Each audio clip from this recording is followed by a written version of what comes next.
Welcome to the first month of Table Toppers of the Month with Riley Blake and Material Girls.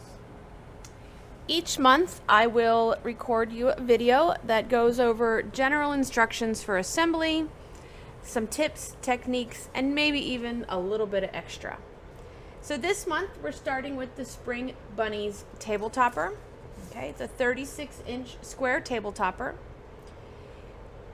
All general piecing, okay, is done with this table topper. We do have some either hand stitching or some decorative stitching on the sewing machine that I'm going to show you how to do to create our bunnies whiskers. The first thing that we're going to talk about is cutting. Okay. Now, the thing to note that in your kit includes all of this, okay? It does include binding, okay, which is part of another piece of fabric that's here. There is no backing or batting in your kit. Please also know that not all of these fabrics do we carry in the store. So should you make a cutting mistake or an error, we may need to substitute or help you locate exact fabric. This project has a lot of squares and rectangles, all of which are very similar in size.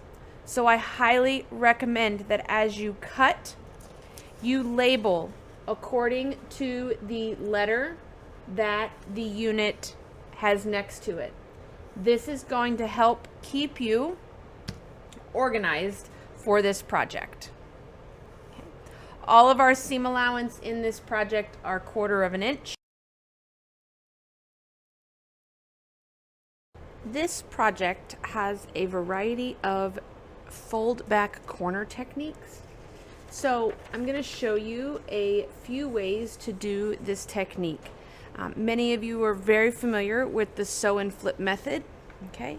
Where with the sew and flip method we would take our square, okay? Draw a line from corner to corner. We would place it in the corner of our base unit, and then we're going to sew on the line. So when we come to sew on the line, I recommend that you actually sew like one thread to the right of the line. You want to sew a little bit closer to this corner. And the reason for that is if we sew too close to the inside of our unit, we're not going to be able to get this to fold back and be the correct size. Our goal is when this folds back, we want it to basically match up to our base rectangle. Now when I come back, you can see I have, it may be hard to see, but my line is right here and I've sewn here. I would then take a ruler. I'm going to cut, I'll actually use this one, 1/4 of an inch away from the line that I just sewed.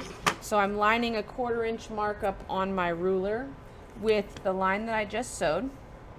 I'm going to be trimming away the corner of my square and my base unit, just the throwaway corner. Okay, don't trim this side, you want to trim this side.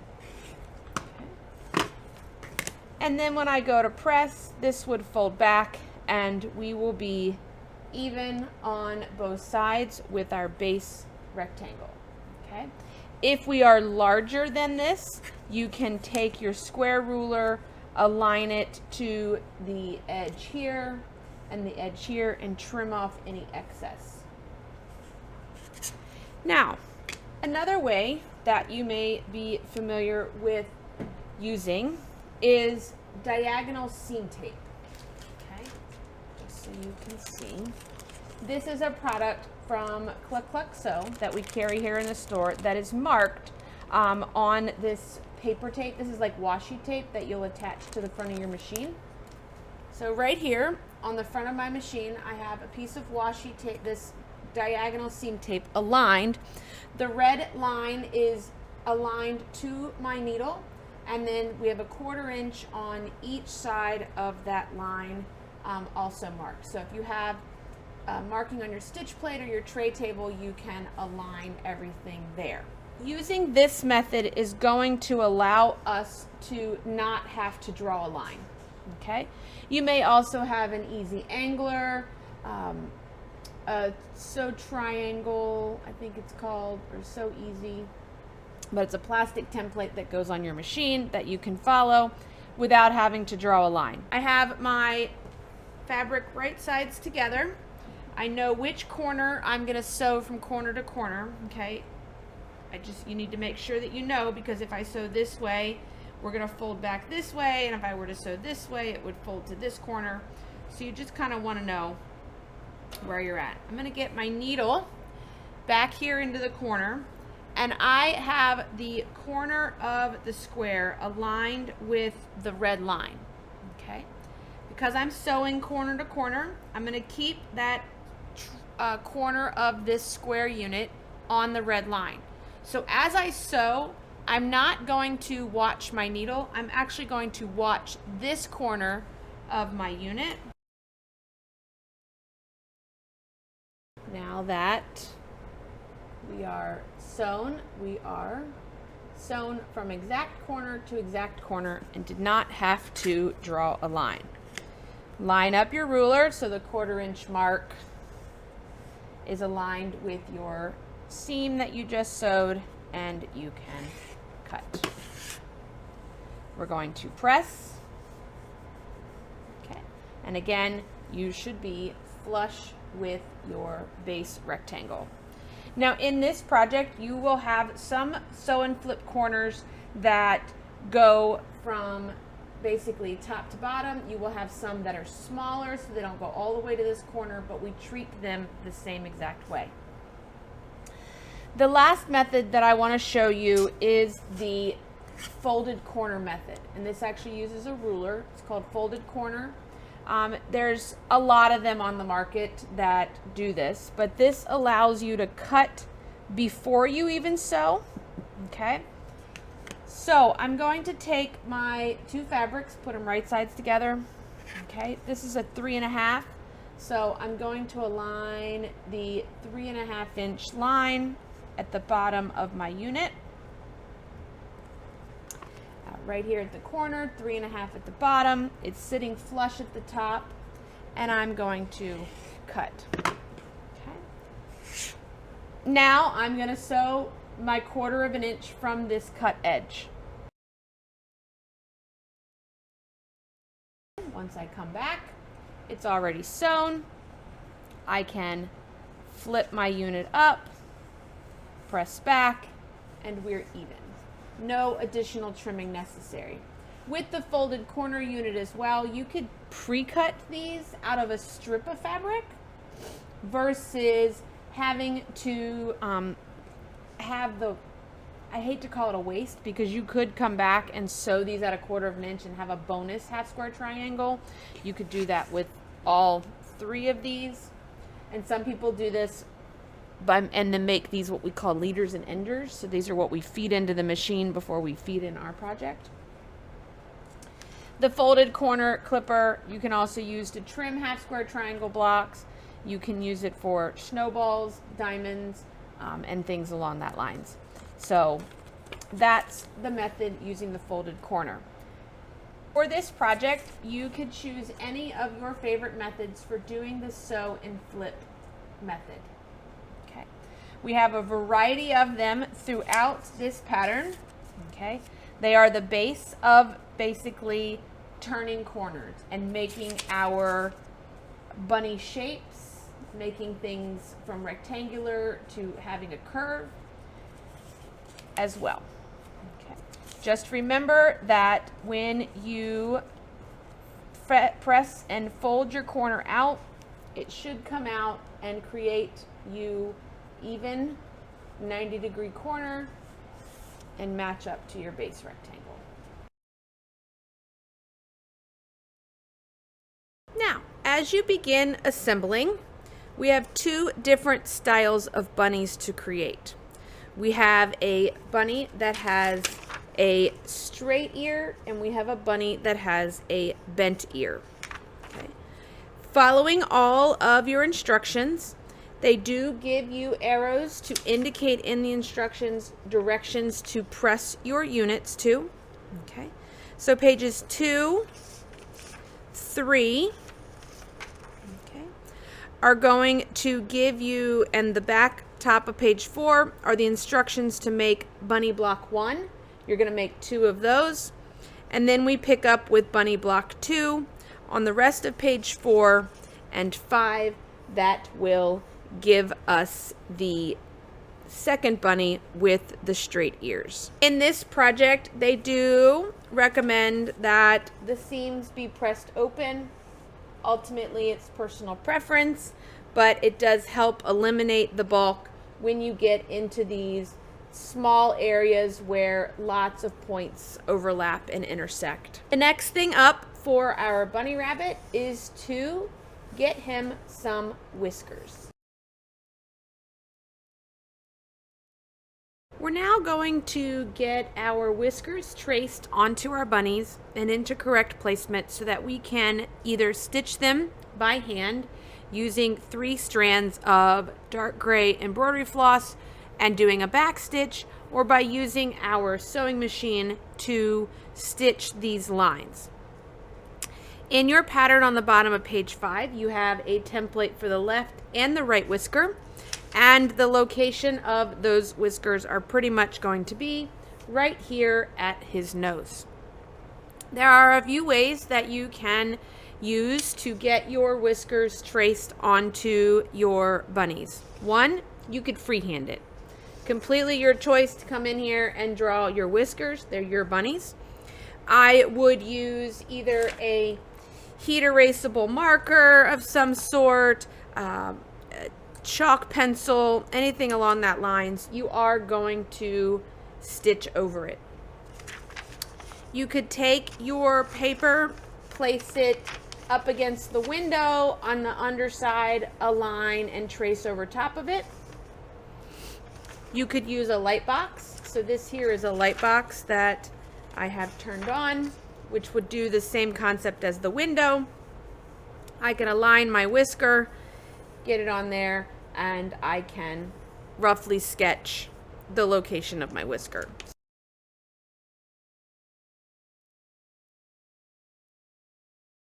This bunny rabbit now has his whiskers. If you don't have a light box or it's not a sunny day, you could take your bunny rabbit. If you have laying around the house some old garment paper, tracing paper from the garment sewing days where we would trace our darts and things with, so that goes on your fabric right side down. I would take my whisker piece, line it up so it's exactly where I want, and then we take our tracing wheel and trace over. Remove it. We will have our little dotted lines to show us exactly where to stitch. Once we have these stitched, then we will move on to actually stitching them. Once you remove the paper, you have the little dotted lines to show us exactly where we need to stitch on our bunnies. Once you have all 4 bunnies traced and marked, we will go and stitch our whiskers with the method of your choice.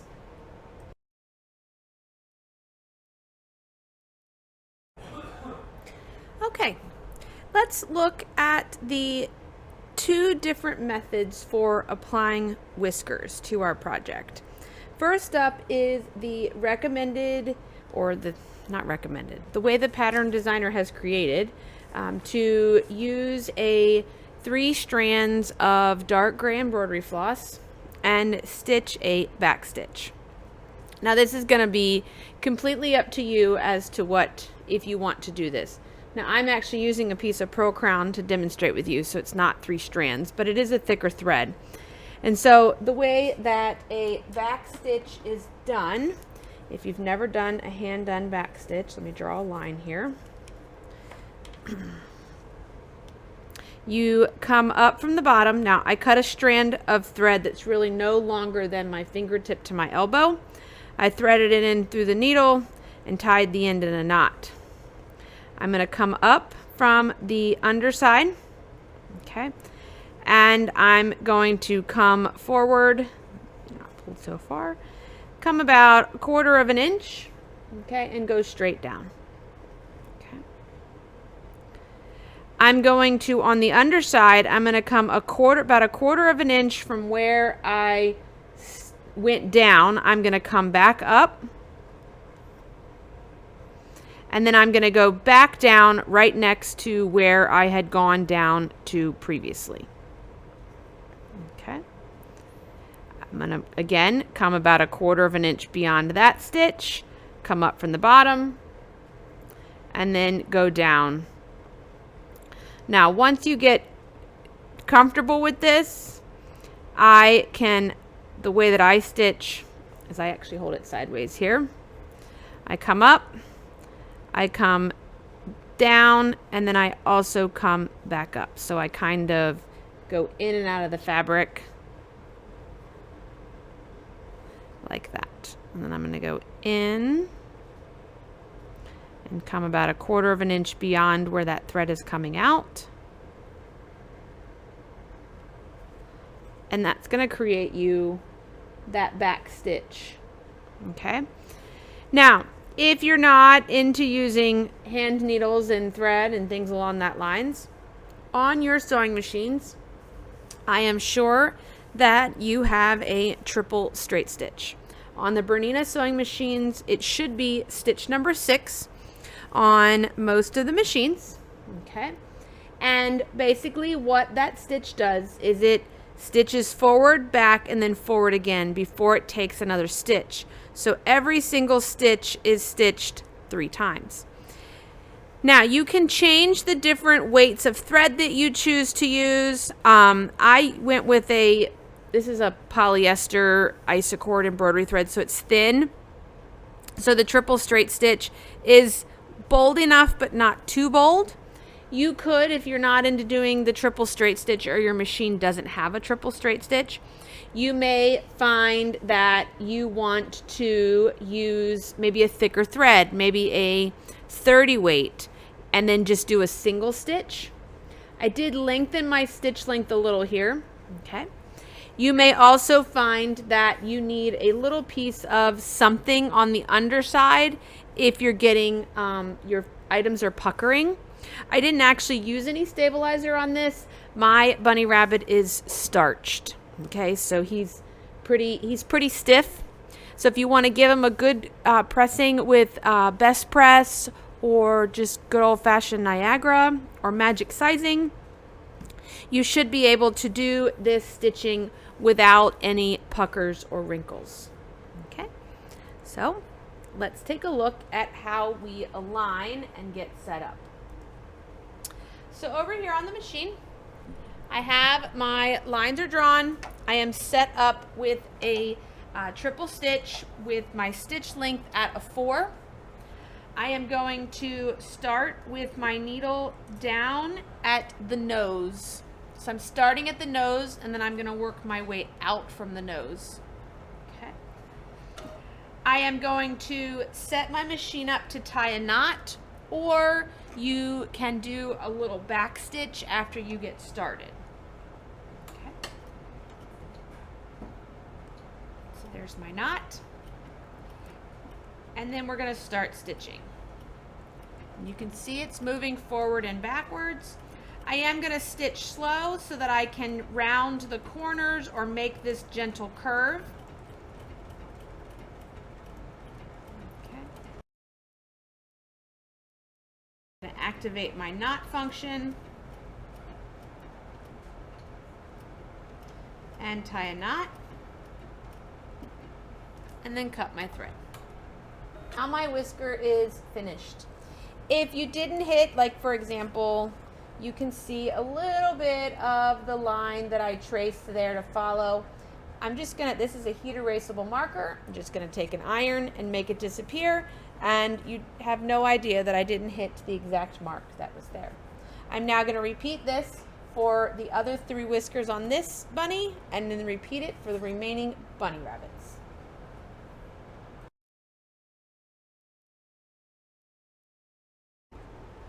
Now, once your whiskers are all stitched, you're ready to join all 4 bunnies into the center of your table topper according to the diagram on page 6. Once you have your bunny rabbits assembled, the next step is to attach the outer border. The outer border on page 5, she does give you some measurements to cut them to. However, she also gives you the notation at the top that your seam allowances may vary, so therefore these measurements may not be absolutely correct. So she suggests measuring through the center of your quilt to get the correct measurement. Now I've already added the 2 side borders. I'm going to measure so I can put on the final 2 borders here. Because I need to put on this border and the border below it, I'm going to measure parallel to that side, and I get 36.5. So I'm going to take the last 2 border strips I have here, cut them down to 36.5, find the center, align center with my center seam and the 2 edges, and attach the 2 borders with a 1/4 inch seam. Once our 2 borders are attached, we're going to press the seam towards the border, and then your quilt top or table topper is ready for layering and quilting. Now that your table topper is assembled, the last and final step is to layer, quilt, and bind. In future months, I will discuss additional quilting techniques, quilting with the embroidery machine, free motion quilting on a domestic, and things along that lines. Just as an example for this month, they give you a nice picture in the pattern showing you in the center of the quilt on the yellow background, they've done an all over fill. The bunny rabbits are echo stitched probably about a 1/2 inch in around their faces from the seam lines. She didn't do anything to their ears. And then there is an additional border quilted in the pink border. And then binding is done in a traditional binding method. And then your table topper will be ready for Easter.